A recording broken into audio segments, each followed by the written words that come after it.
नमस्कार, times of Swaraj में आप सबों का स्वागत है। मैं हूं संतोष सिंह और आज हम टाइम्स ऑफ स्वराज में बात कर रहे हैं क्यों देश को तोड़ने पर तुले हो आप। जी हां, हम ये ठीक सीधा सीधा सवाल कर रहे हैं। बड़ी मुश्किल से इस देश को हमारे पुरखों ने माला की तरह पिरोया था। हर अलग अलग विचारधारा के लोग, अलग अलग धर्म के मानने वाले लोग, अलग अलग ऐतिहासिक पुरुषों को मानने वाले लोग, मतलब विभिन्नताओं की झड़ी है इस देश में।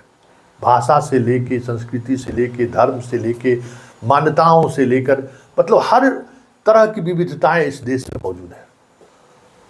और यही हमारी इस देश की खूबसूरती भी है।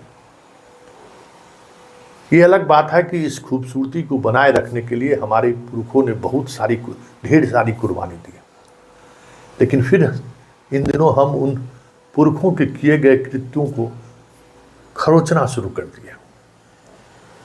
हम एक भावना के साथ इस देश के जो स्वाभाविक मिजाज है, उस मिजाज को हम चुनौती देने की कोशिश शुरू कर दिए।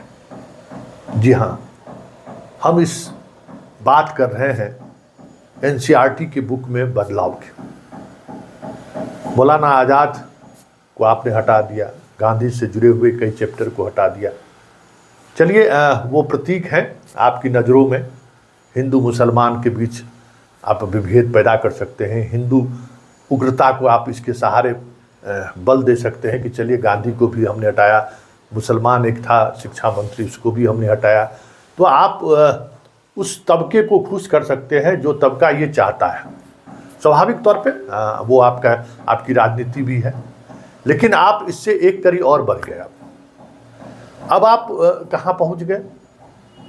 तो आनंदपुर साहब प्रस्ताव, जी हाँ, 1973 का जो आनंदपुर साहब प्रस्ताव था, जिसको लेकर पॉलिटिकल साइंस के 12th के क्लास में एक पूरा चैप्टर हुआ करता था। और उस चैप्टर में क्या प्रस्ताव लाया गया, किस तरीके से चीज़ें बदली, कैसी राजनीतिक परिस्थिति बदली, उस पर सारा विस्तृत उस पर चर्चा थी।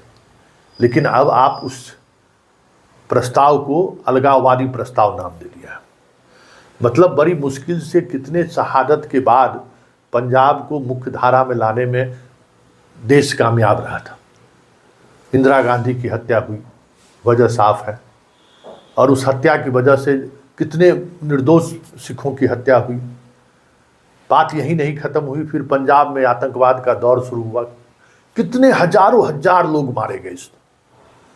फिर देश को ये साबित करने के लिए कि सिख हमारे मुख्य धारा में के लोग हैं, सिख और हम लोगों में कोई फ़र्क नहीं है, आपने 2 बार देश का प्रधानमंत्री उन्हें बनाया, देश के सर्वोच्च पद पर आपने, उस राष्ट्रपति के पद पर आपने उनको बिठाया, ताकि उनका देश से जुड़ाव हो सके।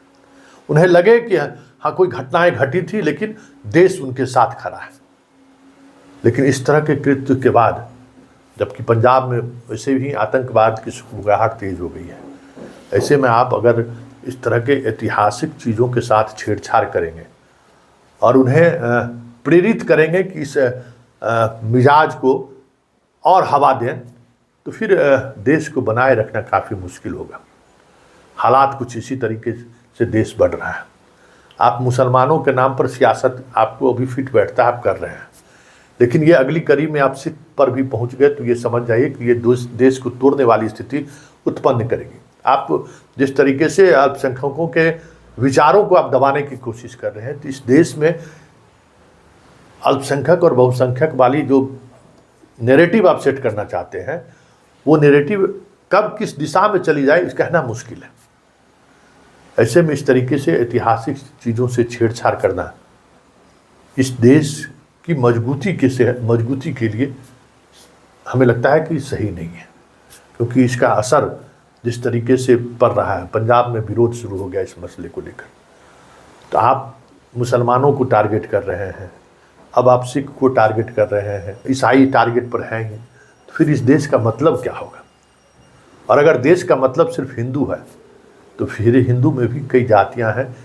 वो जो आंदोलन है, जो आंदोलन लगभग समाप्ति की ओर था, जाति के वजह से जो एक द्वेष का माहौल था, वो एक समाप्ति के दौर में चल रहा था।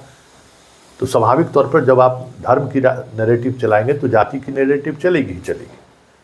तो ऐसे में इस देश का क्या होगा।